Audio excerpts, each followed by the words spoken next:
ঘোষণা কৰাৰ আগতে অখিল গগৈ ক'ত উঠিব এইটো জানিব লাগিব। বহুতে কৈ আছে এইবাৰ অখিল গগৈ ধুবুৰীৰ ফালেহে উঠিব।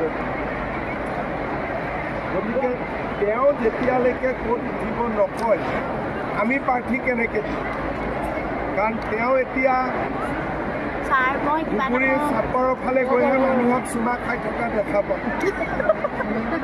ইয়াততো কালি গোটেইবিলাকে শিৱসাগৰত চুমা বাবা বুলিয়ে কৈ আছে।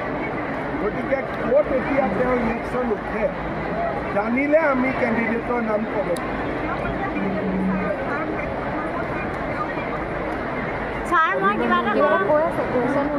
তেওঁ টপত থাকিলে তেওঁ জিকিব।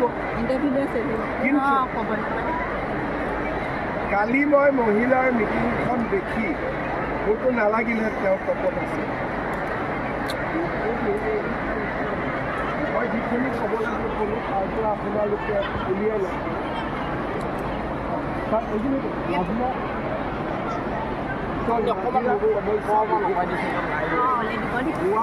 বছৰ বিজেপি চৰকাৰ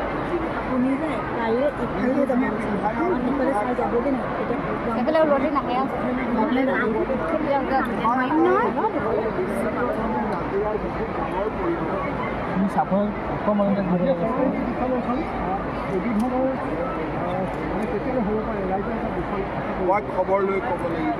মই সুধি ময়ূৰে কৈ দিব।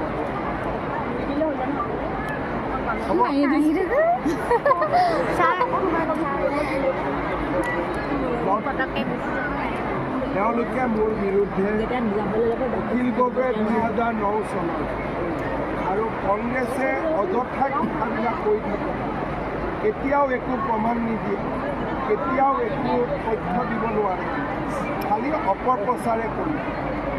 সেইকাৰণে এইবাৰ মই কৈছোঁ যে 9 তাৰিখে ফাইনেলি মই কেছ দিম। মোৰ ওপৰত যি আছে এখন লিষ্ট কোৰ্টত দি দিম, এবাৰতে হেষ্ট নেষ্ট হৈ যাব।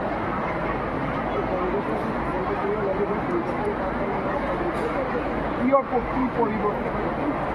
গড় হত্যা গম হৈছে, তাত কি পৰিব? গড় হত্যা কিয় পৰিব?